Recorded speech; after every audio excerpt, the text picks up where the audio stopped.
কারক কত প্রকার, সম্প্রদান গেল কই? আমরা যারা ছোটবেলা থেকে পড়ে আসছি কারক 6 প্রকার, তার মধ্যে 4 নাম্বার প্রকার হলো সম্প্রদান। সত্য ত্যাগ করে দান করতেছি, এই যে সৎপাত্রে কন্যা দান করতেছি, ভিক্ষুককে ভিক্ষা দিতেছি, ধোপাকে কাপড় দিতেছি, এই সম্প্রদান গেল কই?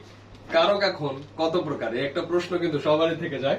তাহলে আমরা দেখি যে কারক কত প্রকার। কারক কিন্তু 6 প্রকার আগেও ছিল, এখনো আছে, কিন্তু মাঝখান থেকে 4 নম্বরে সম্প্রদানের জায়গায় সম্প্রদান নাই, সেখানে অপাদান আসছে, আর 6 নম্বরের সম্বন্ধ পদ কোত্থেকে আসলো?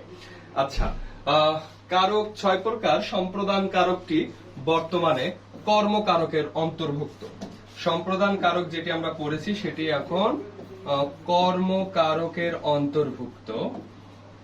অর্থাৎ সম্প্রদানে যে উদাহরণগুলো আমরা পড়েছি এতদিন, ভিক্ষুককে ভিক্ষা দাও, ধোপাকে কাপড় দাও, সৎপাত্রে কন্যা দান করো, এই যে অন্ধজনে আলো দেহ, ভিক্ষুককে ভিক্ষা দাও, এই যে যত উদাহরণগুলো পড়েছি, সত্য ত্যাগ করে দান, এই সবগুলো উদাহরণের এখন উত্তর হলো কর্মকারক এই উদাহরণগুলো।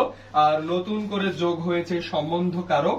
এই কারকটি মূলত কারকের যে সংজ্ঞা, সেই সংজ্ঞাকে ফলো না করলেও এটি অন্যভাবে ব্যাখ্যা করা যায় যে সম্বন্ধ কারক হলো বাক্যের নাম পদের সাথে নাম পদের মিলকে আমরা সম্প্রদান কারক বলছি। যেহেতু বাক্যেরই অংশ, তাই এটিকে কারকের মধ্যে অন্তর্ভুক্ত করেছে।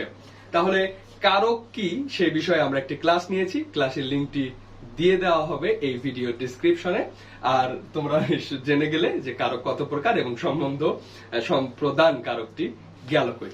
এইরকম আরো ছোট ছোট ভিডিওতে বাংলা শিখতে এখনই ফলো করো কর্নিয়া ফেসবুক পেজে, এবং কর্নিয়া নার্সিং এর অনলাইন যে ভর্তি প্রক্রিয়া সেটি কিন্তু শুরু হয়ে গেছে। তোমরা এখনো যারা কোর্সটিতে এনরোল করনি, দ্রুত ভর্তি হয়ে যাও। ধন্যবাদ সবাইকে।